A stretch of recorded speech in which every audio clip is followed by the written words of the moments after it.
Well, blessed Thursday as we come to you through daily encouragement. And we are at the top of page 86 of Life Together, the Life Apart. And Dietrich Bonhoeffer is talking about what the purpose of meditation is. We've been exploring that it is about bringing community together while you are apart, and also by thinking of holy things or heavenly things while you're still here on earth. So it's a bringing together of realities that a lot of times are easy to kind of split apart.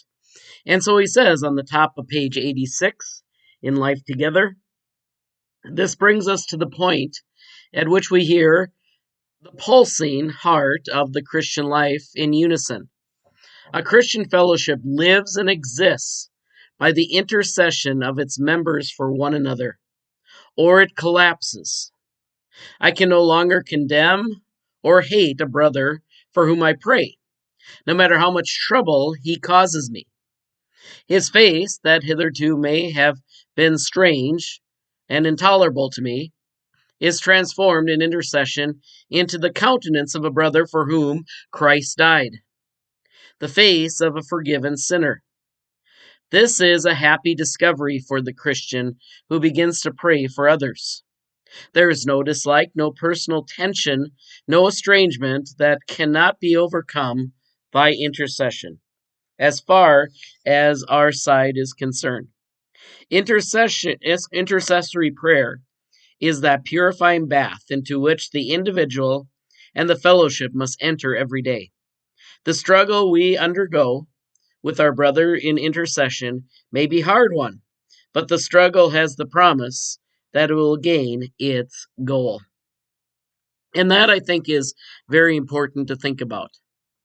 Because a lot of times, and maybe I had that naive view initially when I thought about doing the life of a pastor or working in the church, that it just was going to be like not having to deal with the conflict of Christianity and the world.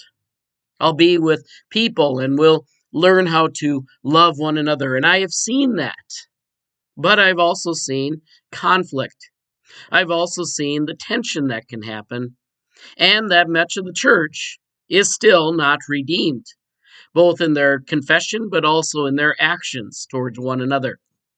Instead, sometimes I've seen some of the most vicious fights within the church. And some may argue and say, well, what keeps you going? And that is Jesus Christ. Now, some might say that that might be naive, because how do you know if that's real? How do you know if Jesus is real?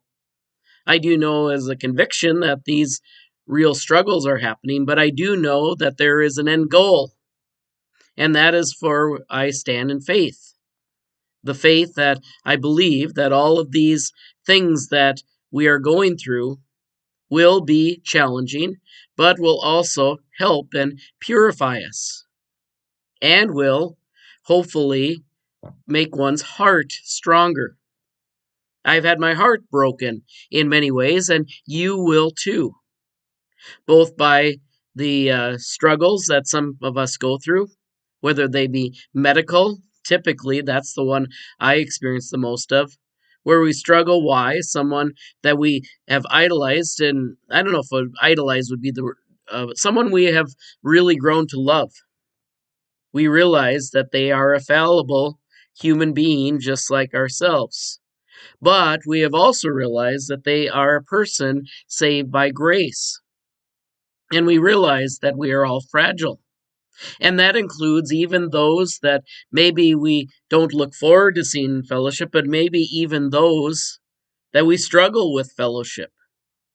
And that has been the part that has been, I think, the biggest growing experience for me, is to never view, in fact, that's a hard thing to do, never view anyone as completely an enmity or an enemy of the gospel of Jesus Christ. We all have our gifts and we all have our brokenness, and they all come together in the bonds of fellowship and even the tension of fellowship that is the church of Christ. And through the Holy Spirit, we grow to love one another. We grow to lift up one another. and we grow to love in the Spirit those for whom, if it was just a simply other relationships in this world, we would probably be able to say, I'm free to leave, and we would just go. Now, that is where I think the intercessory character of this fellowship is so important. Learning how to see people through Christ's eyes, not your own. Because if it was simply your own eyes, you would know how many times you have been wronged. If it was just your own eyes, you would realize that your life was full of injustice. Now we need to recognize too that Jesus' life was full of injustice, and we are called to take up our cross and follow him. And that literally means taking up the injustice of the cross along with its saving value. Now, sometimes we had to separate from people for long term health and stability, but we never completely escape the intercessory character of anybody that we encounter.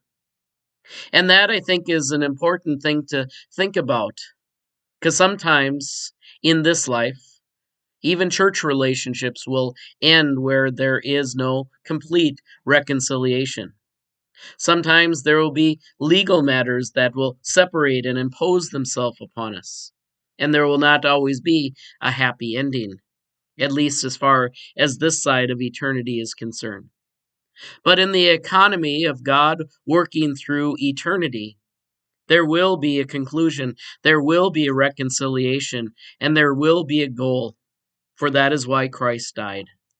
And if I'm going to be part of that, I got to at least recognize that I am both going to be troubled, I'm both going to be hurt, but I'm also going to be joyful and expectant of seeing how God can reconcile others. I don't know how it will happen. I don't know what the future holds, except that there is God's kingdom that he promises. And that's where we lift up each other in intercessory prayer. Take care. God bless. We'll see you tomorrow, and continue to join us for these daily encouragements.